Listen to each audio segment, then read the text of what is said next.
Iron की दो variety है, एक फेरस है और एक फेरिक है। वो जो फेरिक वाली है ना वैरायटी, वो कॉपर के नीचे है, और जो फेरस वाली है वो ऊपर है। That means ferric iron to ferric का जो रिडक्शन पोटेंशियल है ना, वो आपका माइनस में होगा। बड़ा अच्छा क्वेश्चन है। जैसे एक अभी आगे आपको एनसीईआरटी में मिल जाएगा यहाँ पे, या मैं अभी आपसे डिस्कस कर ही लेता हूँ लगे हाथ। तो वो क्वेश्चन ये है बेटा, ये वाला क्वेश्चन है कि आयरन की अगर HCl से रिएक्शन करें तो FeCl3 एंड हाइड्रोजन, ये रिएक्शन नहीं होती कभी, ये कभी नहीं बनता। क्यों? ये क्वेश्चन है। तो एक्चुअल में क्या है, आयरन का जब Fe+3 में चेंज हो रहा है और H आयन जब हाइड्रोजन में चेंज हो रहा है, तो दोनों का रिडक्शन पोटेंशियल हमें पता है। हाइड्रोजन का तो ऑब्वियसली 0 है रिडक्शन पोटेंशियल, और आयरन का रिडक्शन पोटेंशियल जब Fe+3 में जा रहा है ना, वो प्लस में है, वो कॉपर के भी नीचे है।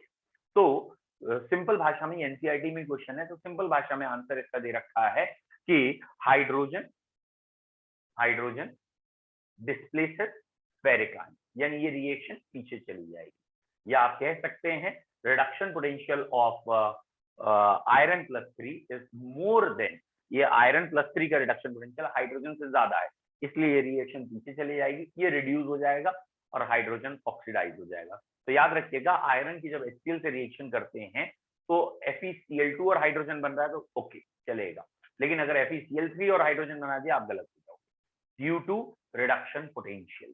ठीक है, इसका रिडक्शन पोटेंशियल Fe+3 और आयरन का मुझे एग्जैक्ट वैल्यू नहीं मालूम, लेकिन Fe+3 टू आयरन ये है प्लस में ही 0.5 वोल्ट मैंने ले लिया अप्रोक्सीमेट। और ऑब्वियसली हाइड्रोजन और H आयन, या ये कहें H आयन और हाइड्रोजन का रिडक्शन की अगर बात करेंगे तो ये वाली वैल्यू आपकी आएगी 0। ठीक है, अब आपसे अगर मैं कहूं कि सेल का EMF इसका या E0 सेल निकालें तो आप कैसे निकालेंगे? Cathode minus anode. तो यहाँ आयरन का ऑक्सीडेशन हुआ है, ऑक्सीडेशन एनोड होता है, हाइड्रोजन का रिडक्शन हुआ तो हाइड्रोजन कैथोड। तो इसमें से ये वाली वैल्यू जब आप घटाएंगे तो आंसर नेगेटिव आएगा, इसलिए रिएक्शन पॉसिबल नहीं होगी। तो जरा आयरन पे थोड़ा नजर रखिएगा, ये क्वेश्चन बड़े इंपॉर्टेंट होते हैं। ठीक है, अच्छा एक क्वेश्चन और यहाँ पे आ रहा है दिमाग में, तो वो भी साथ में ही डिस्कस कर लेता हूँ। एक और दिमाग में एक अच्छा क्वेश्चन आ रहा है बच्चों ये क्वेश्चन है कि अगर हम कॉपर की HCl से रिएक्शन कहें तो क्या CuCl2 और हाइड्रोजन बनेगा? Answer is no, reason is just same जो अभी पीछे डिस्कस किया है आयरन वाला, बिल्कुल सेम रीजन है। Copper can't displace hydrogen, copper hydrogen को डिस्प्लेस नहीं कर सकता। नाउ द क्वेश्चन इज, अब मतलब कॉपर HCl में डिसॉल्व नहीं होता। नाउ द क्वेश्चन इज, मैं आपके सामने से इसे हटा दे रहा हूं, ठीक है। Now the question is, copper की रिएक्शन मैंने की डाइल्यूट HNO3 से, कॉपर की डाइल्यूट HNO3 से, ये बना copper nitrate plus brown colour NO2 gas plus water. Balance नहीं है बट ये रिएक्शन होती है। ये कंसंट्रेटेड नाइट्रिक एसिड ले लें तो ये होती है, और अगर डाइल्यूट नाइट्रिक एसिड ले लें तो ये रिएक्शन हो जाती है कॉपर नाइट्रेट। और वो छोड़ो यार, क्या बनता है उससे क्या लेना देना है ना। तो अभी हम इस पे डिस्कस कर रहे हैं कि कॉपर की रिएक्शन HNO3 से हो जाती है, जबकि कॉपर की रिएक्शन HCl से नहीं। The question is that copper dissolve in HNO3 but copper do not dissolve in HCl. Why? अब बताइए आंसर। एक बच्चे ने कुछ लिखा था, मैंने उस समय क्वेश्चन लिखने में था, प्लीज अब बताओ बेटा। कॉपर डिसॉल्व्स इन HNO, अरे बहुत बढ़िया बहुत बढ़िया। एक बच्चे ने लिखा है HNO3 एक स्ट्रॉन्ग ऑक्सीडाइजिंग एजेंट है। ठीक है, ओके, तो अगर वो स्ट्रॉन्ग ऑक्सीडाइजिंग एजेंट है, थोड़ा और क्लियर करो, थोड़ा और क्लियर करो बेटा वैदेही, बेटा आप थोड़ा सा और क्लियर करो। ठीक है, HNO3 एजेंट ऑक्सीडाइजिंग है तो HCl नहीं है क्या? मतलब HCl वीक है आप कहना चाहते हैं? एसिड तो दोनों ही स्ट्रॉन्ग है। Why copper dissolve this not this?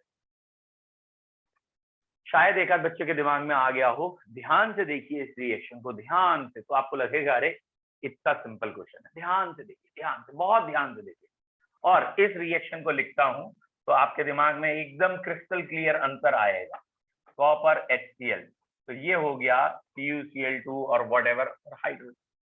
तो अगर आप ध्यान से देखेंगे तो आपको दिखेगा कि यहाँ पे कॉपर का +0 से +2 ऑक्सीडेशन, अच्छी बात है, और यहाँ पे भी कॉपर 0 से +2 ऑक्सीडेशन, अच्छी बात है। दोनों में ही कॉपर का ऑक्सीडेशन हो रहा है, बहुत अच्छी बात है।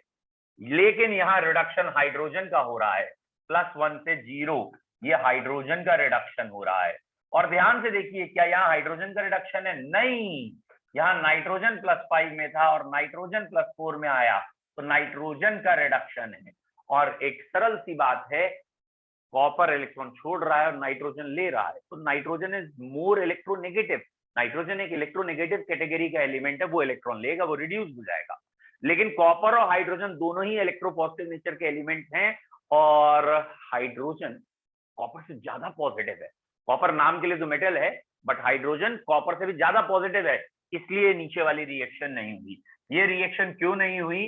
क्योंकि इसमें ऑक्सीडेशन और रिडक्शन में हाइड्रोजन को रिड्यूस होना था और कॉपर को ऑक्सीडाइज, मतलब कॉपर इलेक्ट्रॉन छोड़े और हाइड्रोजन ले ले, जबकि हाइड्रोजन टेक्निकली या न्यूमेरिकली मैथमेटिकली हाइड्रोजन जो है एक स्ट्रॉन्ग, या ये कहें इसका इलेक्ट्रोपॉजिटिव कैरेक्टर कॉपर से ज्यादा है, तो हाइड्रोजन कॉपर का छोड़ा हुआ इलेक्ट्रॉन नहीं लेगा।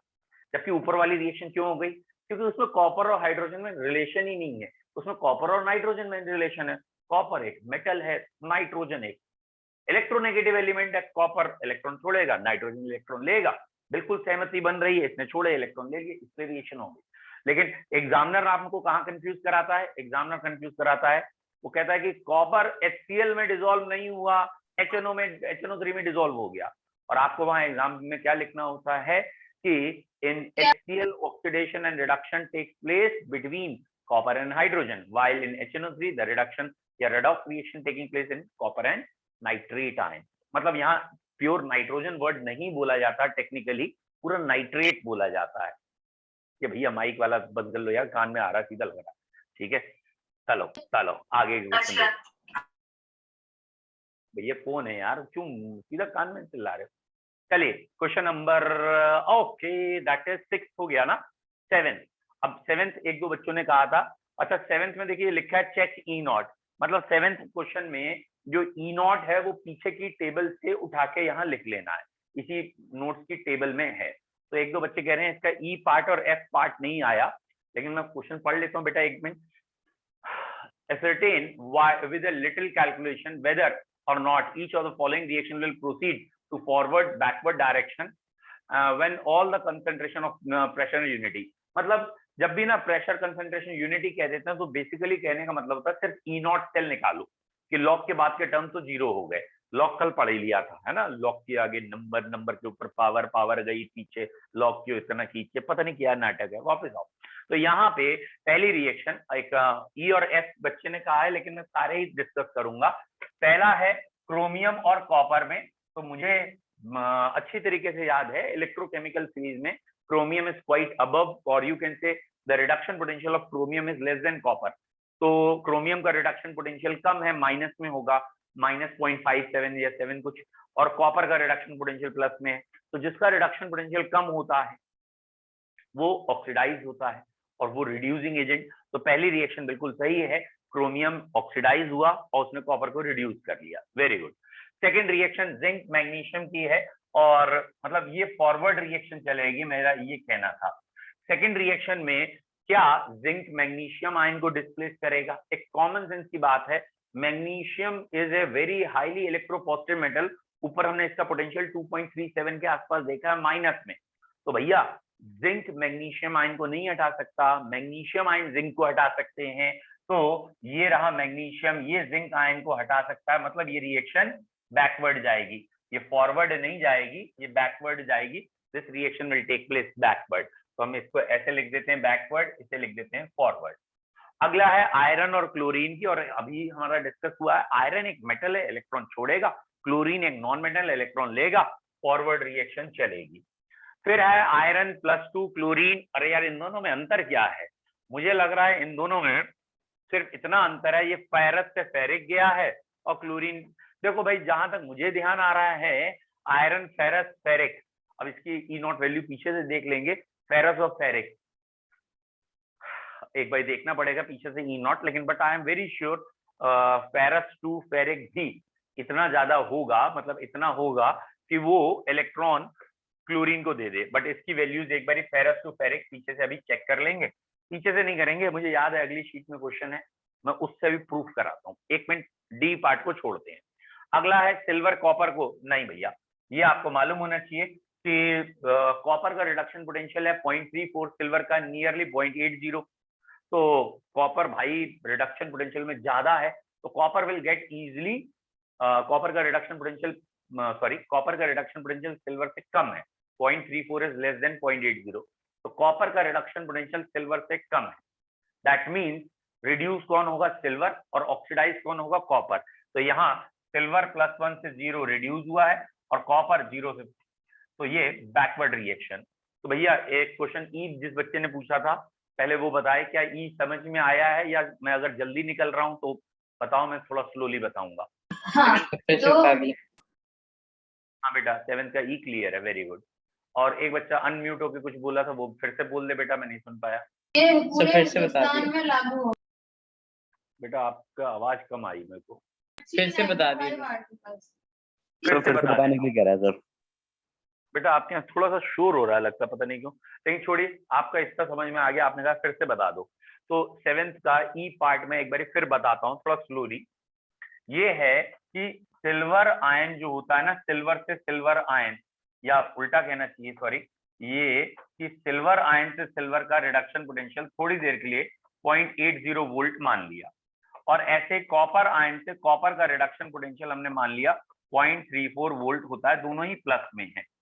तो क्योंकि रिडक्शन पोटेंशियल साफ दिख रहा है सिल्वर आयन का ज्यादा है कॉपर से, यानी रिड्यूस होने की पावर सिल्वर में ज्यादा है कॉपर से। मतलब कहने का क्या आ रहा है, अब इसका मतलब ये आ रहा है कहने का कि अगर सिल्वर आयन है और साथ में कॉपर है और बाद में ये कॉपर आयन और सिल्वर बन गए हैं, तो यहां से यहां इसका रिडक्शन हुआ है और इसका क्या हुआ है? ऑक्सीडेशन। तो ये बिल्कुल सही हुआ है। कैसे मैंने कहा सही हुआ है?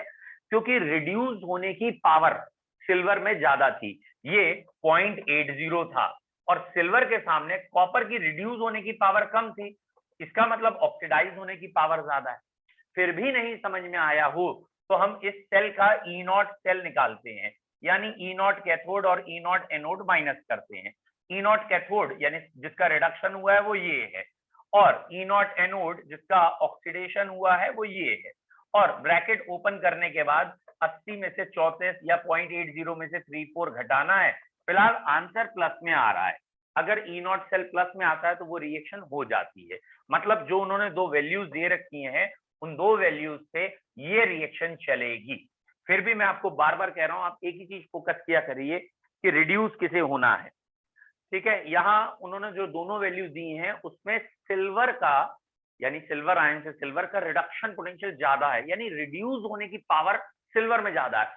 सिल्वर इलेक्ट्रॉन लेके रिड्यूस होना चाहता है, तो अगर सिल्वर इलेक्ट्रॉन लेके रिड्यूस होना चाहता है तो वही रिड्यूस होगा, सिल्वर रिड्यूस होगा, कॉपर ऑक्सीडाइज। तो ऐसे देखना ज्यादा आसान लगता है।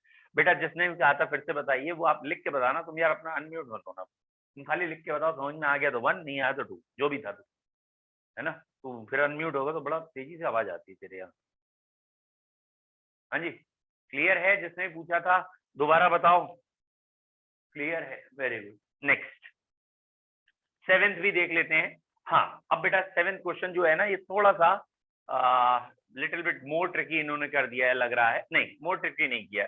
यहाँ ध्यान से देखो क्लोरीन, अरे तुम काहे चल दी बेटा, ध्यान से देखना, ये क्लोरीन -1 है, यहाँ पे भी -1 है, क्लोरीन में नो चेंज, कोई चेंज नहीं हुआ। अब ध्यान से देखो कॉपर +2 से 0, कॉपर का क्या हुआ? रिडक्शन, और सिल्वर 0 से +1 यानी सिल्वर का ऑक्सीडेशन, संभव ही नहीं है, उल्टा हो गया। यहाँ पे ये क्या कह रहे हैं कि कॉपर को रिड्यूस कौन कर रहा है? ये कह रहे हैं कॉपर को रिड्यूस सिल्वर कर रहा है, यानी सिल्वर विल डिस्प्लेस कॉपर। भाई गलत बात। फिर भी एक बार मैं प्रूफ करके दिखाऊं बेटा, एक बार फिर भी प्रूफ करके दिखाते हैं। ऑब्वियसली वैल्यू से प्रूफ करें तो ज्यादा अच्छा लगेगा। ये कह रहे हैं बेटा, एक सिल्वर है, उसका रिडक्शन पोटेंशियल की वैल्यू होती है नियरली 0.80, एक कॉपर है, उसका रिडक्शन पोटेंशियल होता है नियरली 0.34, दोनों ही प्लस में। अब इन्होंने रिएक्शन जो लिखी है उसमें ये है this plus this plus this giving you this plus this. इसमें इसका तो कोई लेना देना नहीं है, ना तो ये इलेक्ट्रॉन ले रहा है ना छोड़ रहा है। ये 0 से +1 यानी इसका हुआ ऑक्सीडेशन, और कॉपर का हुआ रिडक्शन। तो भैया कहना ये चाहते हैं कि CuCl2 का सोल्यूशन था, सिल्वर ने कॉपर को हटा दिया, सिल्वर कांट डिस्प्लेस कॉपर। एक तरीका ये है। दूसरा तरीका, भैया हमने सिल्वर का रिडक्शन पोटेंशियल लिखा हुआ है, यानी Ag+ से Ag का, है ना, और कॉपर का रिडक्शन पोटेंशियल, दोनों में रिडक्शन पोटेंशियल सिल्वर का ज्यादा है, तो सिल्वर को रिड्यूस होना पड़ेगा, जबकि यहाँ सिल्वर ऑक्सीडाइज हो रहा है। बता बेटा, जिसने भी पूछा था क्वेश्चन नंबर 10 का 7 का E और F दोनों क्लियर है? 7 का E और F जिसने पूछा यार वो तो तैयार रहा करो कम से कम। Very good. चलिए क्वेश्चन नंबर 8, स्टैंडर्ड पोटेंशियल दे रखे हैं, which of the following will liberate hydrogen with HCl gas. तो हाइड्रोजन से सॉरी HCl से हाइड्रोजन गैस कौन लिबरेट करेगा? और जरा ध्यान से देखना, यहाँ ऑक्सीडेशन पोटेंशियल गिवन है। Very good. तो यहाँ ऑक्सीडेशन पोटेंशियल गिवन है बेटा, अभी जस्ट ये 8 खत्म करके आएंगे उसमें, 9 का B और A, ठीक है। तो यहाँ कौन कौन हटा देगा? तो यहाँ पे साफ पता चल रहा है कि ये सारे पोटेंशियल कौन से हैं? रिडक्शन पोटेंशियल है। तुम काहे बीच में आ गए?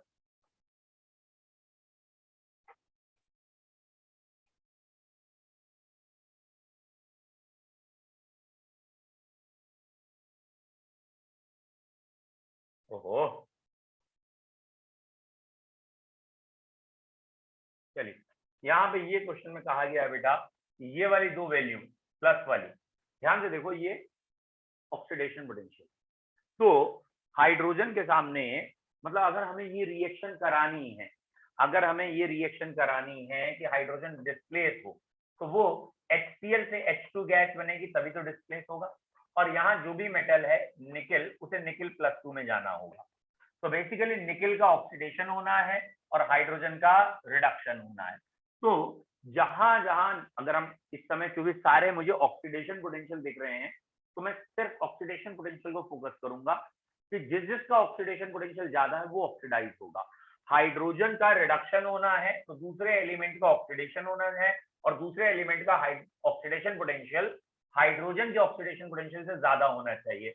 इन दोनों का ऑक्सीडेशन पोटेंशियल हाइड्रोजन के ऑक्सीडेशन पोटेंशियल से ज्यादा है, इसलिए ये दोनों हाइड्रोजन को चलता करेंगे। तो ये दोनों करेंगे, नीचे वाले दोनों नहीं करेंगे। 8 पे ये दोनों आंसर है। 9 पहले पेज के 8 तक किसी को कोई डाउट है तो दोबारा पूछ लीजिए, फिर हम जल्दी से 9 आ गए। ओके, एक बच्चे ने कहा है 8 को दोबारा बता दीजिए। अच्छा बेटा, एक बारी ना ये वाला पॉइंट समझिए, एक बारी एक जनरल पॉइंट समझने की कोशिश करिए आप।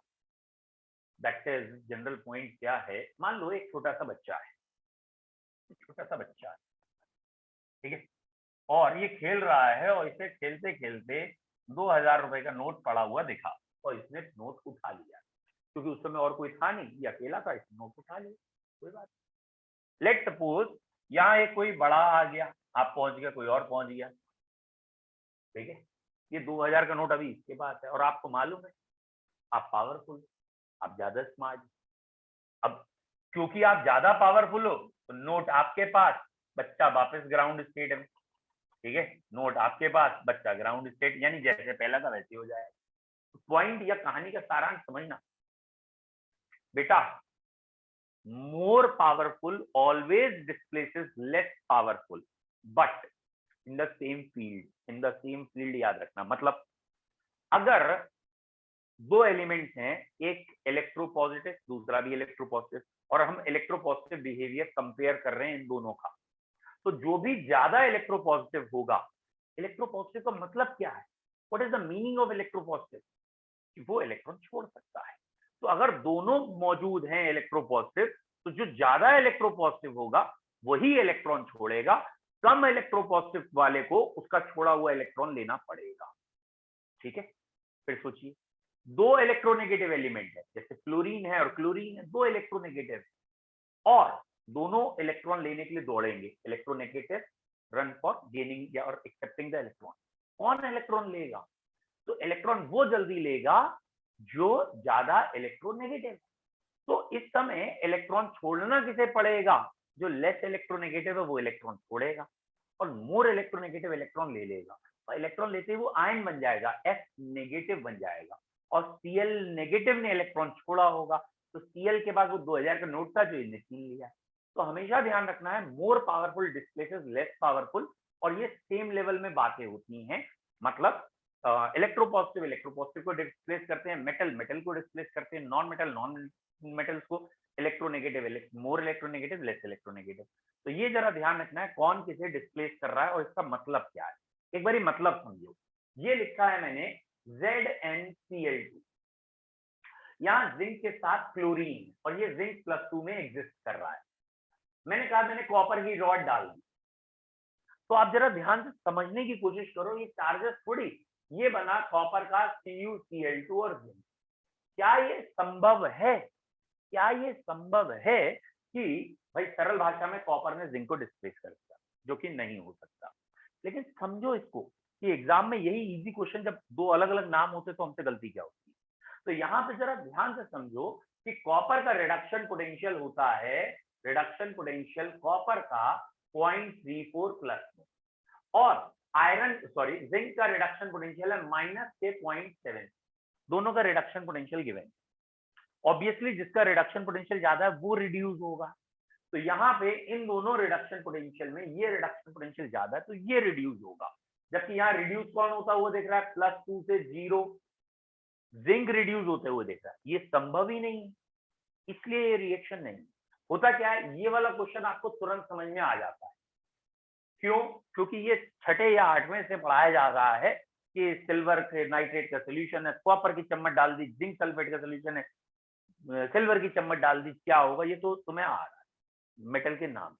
अब अगर यही वाले क्वेश्चन की पीछे साइंस पढ़ लो कि यहाँ नाम कॉपर ना की जगह कोई ए एलिमेंट लिखा होता, ये जिंक की जगह कोई बी लिखा होता, और इनके पोटेंशियल गिवन होते, तो ये वाली एक बार लॉजिक लगा लोगे तो तुम्हारे दिमाग से सारे कंफ्यूजन हट जाएंगे। ठीक है, तो जिस बच्चे ने पूछा था बताइए क्या मैं इसको फिर से सॉल्व करूं या आप कर लेंगे, अपना दिमाग लगाइए एक बार। वेरी गुड, ठीक है। क्वेश्चन नंबर 9 एक आध बच्चे ने पूछा था मुझसे, which of the following half reaction oxidize copper to copper +2 under standard condition. कौन सी रिएक्शन जो है करेगी। बिल्कुल सही है बेटा, जिस बच्चे ने भी पूछा था कि 9th का बी वाला पार्ट मुझे बता दो, तो बेटा 9th का जो बी वाला पार्ट है ना, ये ए वाला पार्ट तो डेफिनेटली समझ में आ ही रहा है कि कॉपर और सिल्वर में जब हम कॉपर और इसमें जब हम बात करेंगे तो वेरी इजी है, ये कॉमन सेंस की बात है कि कॉपर और क्लोरीन में chlorine is much more electronegative than copper, and similarly silver is more electronegative than copper. Silver भी कॉपर से ज्यादा इलेक्ट्रोनेगेटिव है। तो फर्स्ट और थर्ड रिएक्शन तो 100% हो जाएंगी, ठीक है, ये रिएक्शन तो हो जाएंगी। और MnO4 KMnO4 एक स्ट्रॉन्ग ऑक्सीडाइजिंग एजेंट तो है, ठीक है, it is also strong oxidizing agent. अब क्या ये कॉपर को ऑक्सीडाइज करता है या नहीं करता, तो बेस्ट है KMnO4 का अगर हम रिडक्शन पोटेंशियल पीछे से देख लें, बट KMnO4 का तो बहुत स्ट्रॉन्ग है, 1.53 होता है शायद, तो ये ऑब्वियसली ये रिएक्शन भी हो जाएगी, लेकिन KMnO4 और Mn के वैल्यूज देख के फिर इस क्वेश्चन को बताएंगे। चलिए, इसका फर्स्ट और थर्ड पार्ट क्या समझ में आ रहा है कि हाँ, कॉपर को कॉपर +2 में फर्स्ट रिएक्शन भी चेंज कर देगी, और सिल्वर वाली भी। एक सिल्वर वाली रिएक्शन करके दिखा देते हैं आपको, ठीक है, कॉपर को कॉपर +2 में सिल्वर वाली रिएक्शन चेंज कर देगी। ये हुई reaction copper and silver ion, giving you copper +2 and silver. जरा इस रिएक्शन को ऐसे सोचो, तुरंत समझ में आएगा। AgNO3 CuNO3 होल ट्वाइस और Ag। जानबूझ के मैंने पहले ये लिखा है फिर ये लिखा कि आपका दिमाग खुले। यहाँ पे जब हम इस फॉर्म में लिख रहे हैं तो आपको शायद दिख रहा हो कि ये चीज कंपाउंड थी और इसमें से ये यहाँ घुस गया और इसे निकाल दिया गया, डिस्प्लेसमेंट हो गया। तो कॉपर ने सिल्वर को डिस्प्लेस किया, तो जब भी डिस्प्लेसमेंट कहेंगे तो ये वाला एलिमेंट बाद में चार्ज हो जाएगा और ये चार्ज वाला न्यूट्रल हो जाएगा। तो क्या कॉपर सिल्वर को डिस्प्लेस कर सकता है? एंड आई होप सब बच्चे जानते हैं कि इलेक्ट्रोकेमिकल सीरीज में कॉपर का रिडक्शन पोटेंशियल 0.34 है, सिल्वर का रिडक्शन पोटेंशियल 0.80 है। सिल्वर का रिडक्शन पोटेंशियल ज्यादा है तो वो रिड्यूस कर सकता है या वो इलेक्ट्रॉन लेगा और खुद को रिड्यूस कर लेगा इन प्रेजेंस ऑफ कॉपर। तो सिल्वर रिड्यूस हो रहा है और कॉपर, तो यानी ये रिएक्शन होगी। सिमिलरली क्लोरीन और कॉपर में सरल सी बात है, क्लोरीन इलेक्ट्रॉन लेगा क्योंकि वो इलेक्ट्रोनेगेटिव है, कॉपर छोड़ेगा, ये भी रिएक्शन होगी। और तीसरी वाली रिएक्शन में मैं चाहूंगा कि पहले हम, वैसे KNO4 is a very strong oxidizing agent और वो भी एसिडिक मीडियम में, तो 1.5 होगा लगभग। तो MnO4 की रिएक्शन वो कह रहा है कॉपर से करें, अरे हो जाएगी यार, क्यों नहीं होगी। और बस ये थोड़ा सही लिख दूं, है ये थोड़ा सही लिख दूं कि यहाँ MnO4 है, कॉपर से रिएक्शन करेगा, कॉपर +2 बन जाएगा, Mn+2 बन जाएगा, हो जाएगी reaction. This will also take place. बाकी वैल्यूज दे रखी होंगी तो और साफ पता लगेगा। 9th का B, which of the following half reaction reduce Fe+3। यार ये ना पहले आयरन की वैल्यू पता हो फिर करेंगे, उससे पहले नहीं। ये अभी पिछले क्वेश्चन में भी हमने रोक रखा है, आयरन की वैल्यू पता हो, इन सब की वैल्यू पता हो और फिर क्वेश्चन करेंगे। तो 9th का बी पार्ट, हाँ बेटा बोलो। सर 9th के बी के ना सेकंड में डाउट था, बाकी फर्स्ट और थर्ड तो हो गए थे। मैं वही तो कह रहा हूँ, पीछे से अभी वैल्यू उठाएंगे, देखेंगे, रख के बता देंगे। आयरन की वैल्यू बताना कितनी है, +3+2 का रिडक्शन पोटेंशियल। आयरन का वैल्यू बोलो ना, तभी तो फर्स्ट और थर्ड हुए होंगे तुमसे। 2 मिनट का टाइम दो, अभी इसमें एक और बहुत अच्छा कंसेप्ट है वो भी समझाता हूँ, ठीक है। 9th का सेकंड पार्ट वाला भी जो है वो बहुत अच्छा कंसेप्ट है और पहले ही समझा देता हूँ, वो आप लोगों से गलत भी होगा। चलिए 11th क्वेश्चन को कराने की कोई जरूरत नहीं है क्योंकि हो चुका है, और खाली 12th क्वेश्चन ये बचा है, देख लीजिए जल्दी से।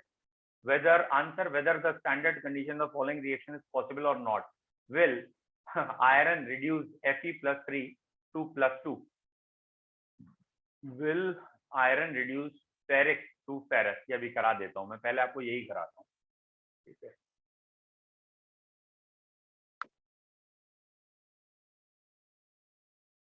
सर वैल्यू 0.77 है। हाँ ठीक है, मैं अभी बता रहा हूँ, बिल्कुल सही है। चलिए मैं पहले वो वाला कंसेप्ट बता ही दूं, तभी आगे बढ़ेंगे, नहीं तो ये कंफ्यूजन बनता रहेगा। देखो बच्चों, एक बहुत अच्छा क्वेश्चन है, बहुत अच्छा, और ये टीचर्स बहुत पूछते भी हैं। जिस भी टीचर के पास आप क्वेश्चन ले जाओगे वो तुरंत हंसने लगेगा, वो समझ जाएगा आपका टेस्ट लेने आए हो, क्योंकि ये टीचर्स का फेवरेट क्वेश्चन रहा है। ये है क्वेश्चन बेटा कि आयरन +2 में गया, ठीक है, +2 इलेक्ट्रॉन, और उसके बाद आयरन +2 आयरन +3 में चला गया, मान लो +1 इलेक्ट्रॉन। पहले मैं सिंपल रख रहा हूँ, इससे आप चाहें तो और चेंज भी कर सकते हैं। और आयरन से आयरन +2 की वैल्यू मैंने आपको बता दी। लेट सपोज E0 की वैल्यू इसकी, अरे यार वैल्यू नहीं ले रहा हूँ, x वोल्ट है, ठीक है, और इसके E0 की वैल्यू y वोल्ट है। और ये फर्स्ट इक्वेशन है, ये सेकंड इक्वेशन है, और अब मैं कह रहा हूँ जरा इसका E0 बता दो। आयरन, चलो सिंपल ही रखो अभी, आयरन से आयरन +3, ठीक है, इसका E0 हमें बता दीजिए, ये क्वेश्चन है। और बाकी एग्जाम में हमेशा रिडक्शन के हिसाब से होगा तो हम साइन चेंज कर लेंगे। ये जरा क्वेश्चन प्लीज करके दिखाइए, तभी आपका दिमाग और खुलेगा। प्लीज पहले ये क्वेश्चन करिए कि आपको आयरन से आयरन +2 का रिडक्शन पोटेंशियल गिवन है, आयरन +2 से आयरन +3 भी गिवन है, बहुत सिंपल है, और दोनों इक्वेशन जोड़ के तीसरी इक्वेशन बन रही है, और तीसरी का भी रिडक्शन पोटेंशियल गिवन है। नाउ तीसरी का रिडक्शन पोटेंशियल निकालना है या ऑक्सीडेशन पोटेंशियल निकालना है with the help of these. जल्दी करिए, फास्ट। एक बच्चे ने कर लिया, बस इतनी देर में एक ही कर पाया।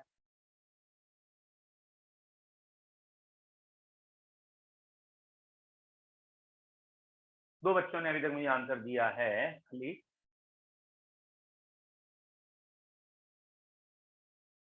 बताओ बेटा प्रथम, बताओ बेटा विशी, बताओ बेटा जो बाकी है। वेरी गुड, वेरी नाइस, सही है बेटा आपका आंसर, बहुत ही बढ़िया। एक बच्चे का आंसर सही आया है, इसका मतलब आपकी पढ़ाई अच्छी चल रही है। Very good.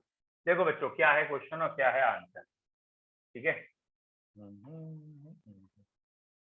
ये एक्चुअली क्या है, पहला पॉइंट ये है कि electrode potential is an intensive property, and intensive properties do not follow simple algebra, that is they can't be added or subtracted directly. Point to note, electrode potential is a intensive property therefore it can't be added or subtracted directly, it do not follow simple algebra. इसी point को भी फिर बताऊंगा, ठीक है। चलिए अब second point, ये तो इंटेंसिव है, ये तो जोड़ा नहीं जा सकता, but Gibbs free energy is a extensive property, it can be added or subtracted. तो अगर हम इस इक्वेशन में देखें तो first equation plus second equation gives us third equation. तो इलेक्ट्रोड पोटेंशियल तो हम नहीं जोड़ सकते डायरेक्टली, गिब्स फ्री एनर्जी जोड़ सकते हैं, और शायद मैंने आपको एक आध दिन पहले पढ़ाया है, delta G is minus NFE, delta G is minus NFE। तो यहाँ फर्स्ट इक्वेशन के लिए माइनस N1 F तो FE है और E1, सेकेंड इक्वेशन के लिए माइनस N2 F तो FE है और E2, और थर्ड इक्वेशन के लिए माइनस N3 F और E3। पहली बार है तो पूरा लिखा है। अब एक कॉमन सेंस है, जो भी चीजें बार बार आ रही हैं उन्हें हटाया जा सकता है। माइनस बार बार आ रहा है, हटा दिया है, F बार बार आ रहा है तो F भी हटा दिया है। यानी अब इक्वेशन बनी है हमारी N1 E1 plus N2 E2 is equal to N3 E3, ये इक्वेशन हमारी बनी है। और अब जरा आप ध्यान से देखें, पहली इक्वेशन में n की वैल्यू है 2, यानी number of moles of electron loss और गेन 2 है, और E की वैल्यू आपको x वोल्ट दी थी। दूसरी इक्वेशन में n की वैल्यू है 1 और y वोल्ट दिया है। तीसरी इक्वेशन में n की वैल्यू है 3 और E3 निकालना था, और ये 3 जाके डिवाइड हो जाएगा। तो आंसर इसका है 2x + y whole by 3। This one is the answer, जो एक ही बच्चे ने दिया, बाकियों ने नहीं दिया था। बोलो बच्चों, आया समझ में? आया? गुड। तो बेटा एक चीज और नोटिस करना, हमने अभी थोड़ी देर पहले बड़ा चिल्ला चिल्ला कहा था, electrode potential is a intensive property, it can not be added और सब्ट्रैक्टेड डायरेक्टली, है ना। तो ये वाला क्वेश्चन क्यों नहीं पूछता कोई हमसे कि E0 cell is equal to E0 cathode minus E0 anode.